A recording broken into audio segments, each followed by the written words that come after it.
Assalamualaikum warahmatullahi wabarakatuh.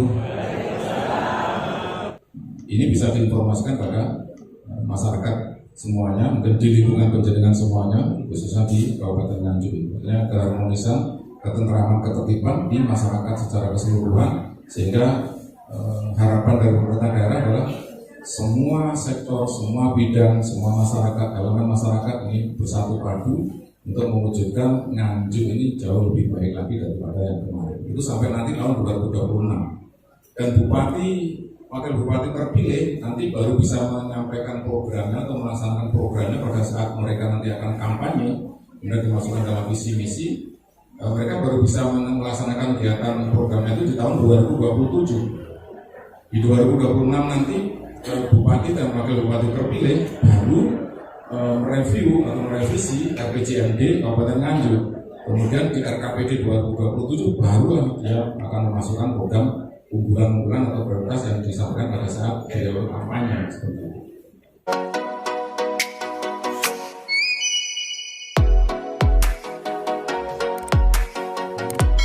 Yang saya hormati Pak Ketua PBRI Kabupaten Nganjuk beserta seluruh jajaran pengurus, Pak Danji, senior kami, juga guru kami.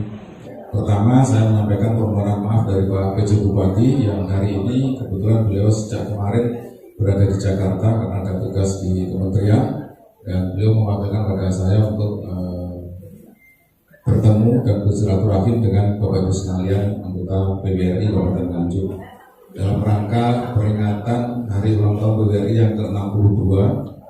PBRI dibentuk pada tahun 1962 juga, jadi 62-nya ini istimewa. Pada hari ini kita di usia 62 tahun, dan insya Allah saya nanti mungkin kalau tidak jadi fungsional ya, saya 2 tahun setengah lagi juga menjadi anggota partai musuh.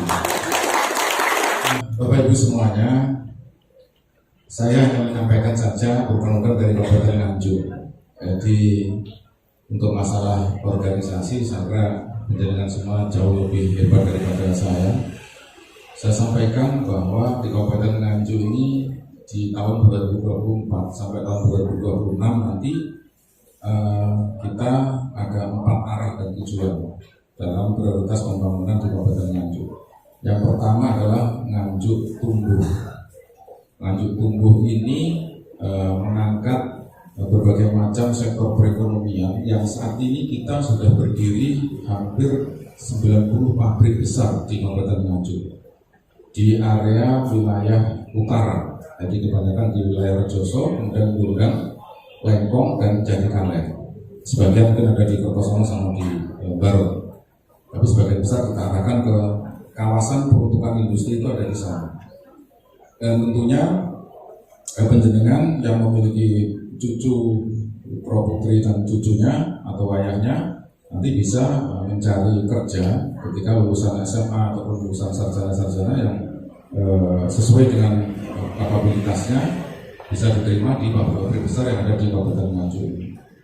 Dan Nganjuk Tumbuh ini menjadi sektor pertama arah dan tujuan pembangunan di Kabupaten Nganjuk, mengingat pengungkit ekonomi adalah di pengungkit pemerintahan adalah di sektor ekonomi yang pertama. Kita mempersiapkan itu, dan di Nganjuk Tumbuh itu sendiri kita mengintegrasikan berbagai macam program, termasuk dari beberapa OPD ini juga berintegrasi atau menyatukan program-program untuk mengangkat apakah itu UMKM ataukah itu IKM yang ada di Kabupaten Nganjuk.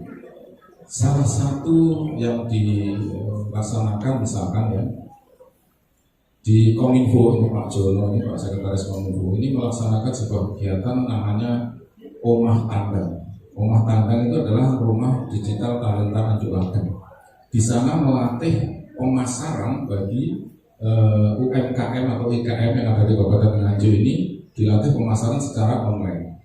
Gratis, di sana diberi pemberdayaan seperti itu sampai pada pemasarannya. Nah, ini kami mencoba untuk memformulasikan beberapa kegiatan-kegiatan seperti itu, dan ke depan kita mudah-mudahan bisa memberdayakan UMKM yang ada di Kabupaten Nganjuk ini ketika mereka bisa memasarkan produknya secara online. Nah, untuk ongkos kirimnya barangkali nanti Pemda akan bisa akselerasi masuk ke area itu. Kita memberikan ongkos kirim secara gratis pada jasa pengiriman, kemudian itu tidak termasuk dalam harga yang dikeluarkan oleh para pembeli. Nah, seperti itu Nganjuk tumbuh sehingga kita saling memberikan kekuatan-kekuatan pada warga masyarakat. Ini bisa diinformasikan pada masyarakat semuanya, mungkin di lingkungan penjaringan semuanya, khususnya di Kabupaten Nganjuk ini. Dan kita banyak kegiatan-kegiatan yang terkait dengan masalah pertumbuhan ekonomi. Akses keuangan juga kita buka secara lebar. Kemudian kita juga membuka yang namanya Bank KPR Anjolagan. KPR Anjolagan ini memberikan fasilitas-fasilitas kredit secara sangat minim untuk bunganya, sehingga ini memberikan kekuatan-kekuatan pada UMKM di Kabupaten Nganjuk. Kemudian yang kedua adalah Nganjuk Sehat dan Cerdas. Nah, di dalam Nganjuk Sehat dan Cerdas ini salah satu kegiatan kita adalah memenuhi Universal Health Coverage atau UHC. UHC kita tahun ini 94 miliar kita bayarkan pada BPJS. Makanya nanti ada keluarga Bapak Ibu sekalian yang belum masuk di BPJS segera mendaftar. Dan itu akan dibiayai oleh pemerintah daerah Kabupaten Nganjuk.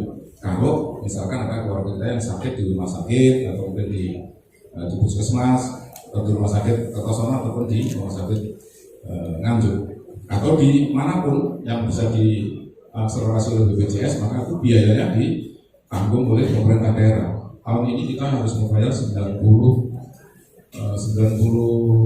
miliar. Dan tahun depan kita siapkan anggaran 102 miliar untuk UHC ini. Ini adalah bentuk kepedulian dari pemerintah daerah Kabupaten Nganjuk terhadap kesehatan di bidang kesehatan yang ada akselerasi seperti itu. Termasuk di bidang pendidikan juga demikian. Banyak program-program terutama dalam pengentasan kemiskinan ada di Kabupaten Nganjuk ini yang menyangkut di bidang pendidikan maupun di bidang kesehatan.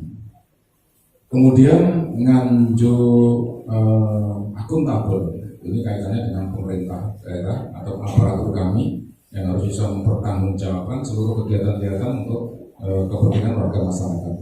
Dan yang terakhir adalah Nganjuk harmonis, adalah terjadinya keharmonisan, ketentraman, ketertiban di masyarakat secara keseluruhan, sehingga harapan dari pemerintah daerah adalah semua sektor, semua bidang, semua masyarakat, elemen masyarakat ini bersatu padu untuk mewujudkan Nganjuk ini jauh lebih baik lagi daripada yang kemarin. Itu sampai nanti tahun 2026.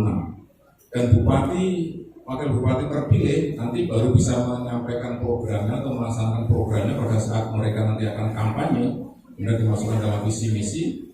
Mereka baru bisa melaksanakan kegiatan programnya itu di tahun 2027. Di 2026 nanti bupati dan wakil bupati terpilih baru mereview atau merevisi RPJMD Kabupaten Nganjuk. Kemudian di RKPD 2027 barulah dia akan memasukkan program unggulan-unggulan atau prioritas yang disampaikan pada saat periode kampanye seperti itu. Dan ini kami mengemban tugas untuk melaksanakan kegiatan penyelenggaraan pemilu kepala daerah di Kabupaten Nganjuk ini. Kami berharap kita semuanya bisa menjaga kondusivitas situasi dan kondisi yang baik di Kabupaten Nganjuk ini supaya jalannya penyelenggaraan pemerintahan ini bisa berjalan dengan baik. Mungkin itu Bapak Ibu sekalian sekedar informasi-informasi terkini terkait dengan penyelenggaraan pemerintahan di Kabupaten Nganjuk. Saya ucapkan selamat hari ulang tahun yang ke-62 untuk PWRI seluruh Indonesia dan khususnya PWRI Kabupaten Nganjuk. Mudah-mudahan sesuai dengan tema yang diusung pada hari ini, dengan semangat baru, PWRI berdaya, sejahtera, dan bermartabat. Kebutuhan kita untuk bisa mengikuti tren perkembangan pembangunan dimanapun berada.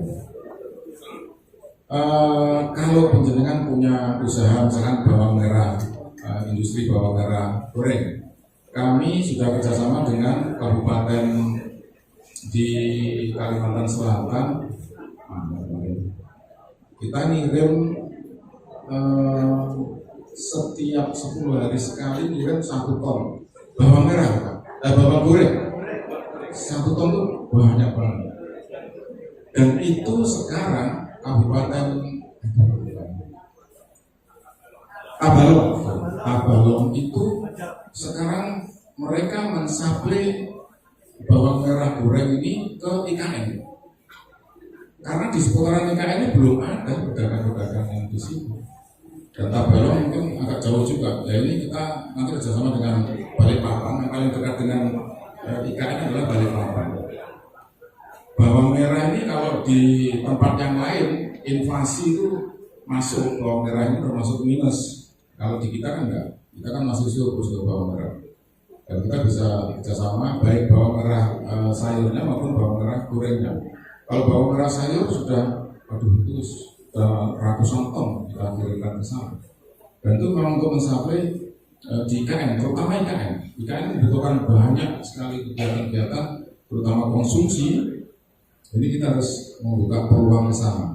Ya mungkin ini bagiannya wayah-wayah penjenengan untuk yang berkiprah di sana. Kita mensupport, kita cari informasi-informasi di pemerintah daerah ini apa kira-kira. Saat ini kita menyelenggarakan itu. Baik kalau yang bibit bawang merah ini kita sudah banyak ke Sumatera sama ke Kalimantan ini semuanya sudah satu rangkaian perdagangan yang kita kembangkan.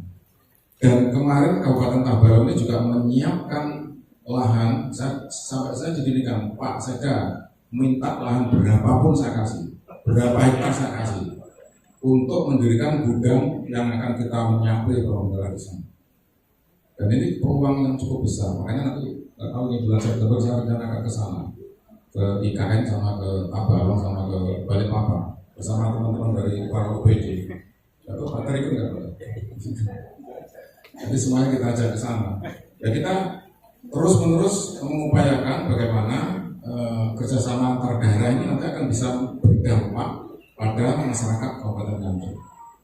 Kemudian di 2025 nanti sudah ada pemerintah baru ya, itu di Oktober nanti sudah ada pelantikan presiden, dan salah satu prioritas program dari presiden kita nantinya adalah kedaulatan pangan. Dan kedaulatan pangan ini memang harus kita persiapkan. Saya sudah mengatur ke Pak PJ, bulan depan kita harus sudah memulai temu bicara di Pendopo untuk menyiapkan kedaulatan pangan yang harus kita jaga betul seperti eranya Pak Harto waktu itu. Waktu tahun sekitar 80 sampai 90 yang namanya petani ini luar biasa. Dan ada swasembada pangan nasional yang tidak bisa ditembus oleh negara manapun. Kita swasembada gula, beras, jagung, kedelai, semua sampai minyak juga kita sangat baik. Tapi itu kemudian karena perdagangan dunia demikian hebatnya bisa menembus ke arah manapun, pada akhirnya kemudian yang bermain-main di situ juga banyak. Adalah ngomong di KUB ya, dulu KUB ini kan sangat potensial untuk membantu para petani ini untuk bisa bergerak ke arah yang lebih baik lagi. Nah sekarang ini kita mau hidupkan kembali. Saya akan merumuskan program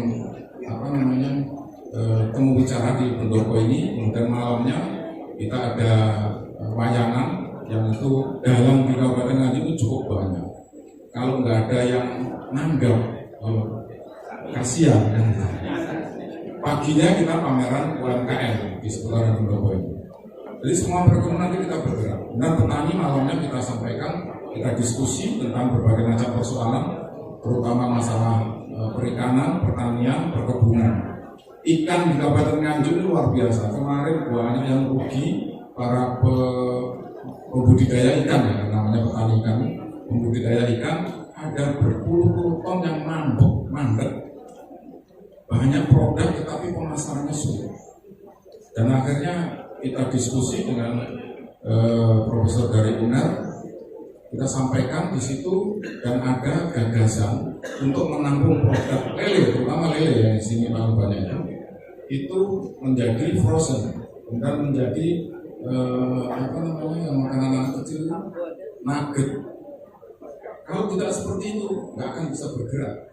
Produk kita kalau ikan segar ini sangat terbatas.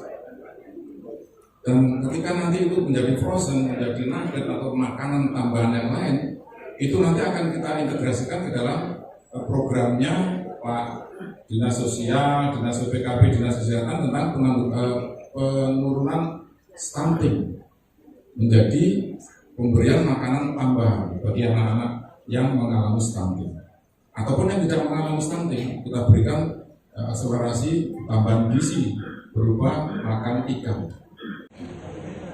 Itulah Bapak Ibu sekalian hal-hal yang sekiranya nanti kami akan jalankan sampai dengan tahun 2026, karena kita sudah membuat peraturan Bupati tentang rencana pembangunan daerah RPD 2024-2026. Kami mohon doa restunya, mudah-mudahan kami bisa menjalankan tugas amanat ini dengan sebaik-baiknya. Mohon maaf atas segala kekurangan. Terima kasih atas segala perhatiannya. Wassalamualaikum warahmatullahi wabarakatuh. Buat seluruh masyarakat Indonesia, khususnya Jawa Timur dan Kabupaten Nganjuk, jangan lupa like, comment, subscribe, dan share YouTube Kong Danuji Nganjuk. Jangan lupa ya, like, comment, subscribe, and share. Oke.